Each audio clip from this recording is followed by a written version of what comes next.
Today we are going to make something delicious. It's fruit cream. So let's get started. So for fruit cream, we need fruits. Fruits are also very healthy for us. Dry fruits, some cherries, powdered sugar and cream. So take a bowl, add all fruits in this bowl one by one.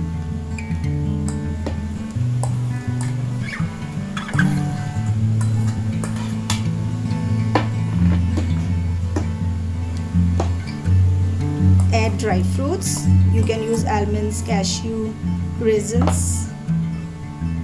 Then cream.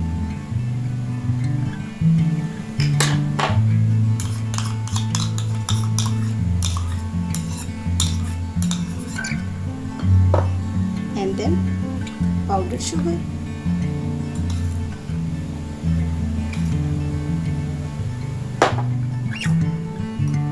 Mix it nicely like this.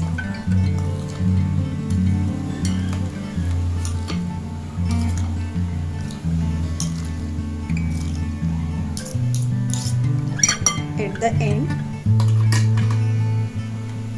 sprinkle some cherries. Keep this in refrigerator for setting and your fruit cream will be ready. It's so yummy. Bye bye. Have a nice day.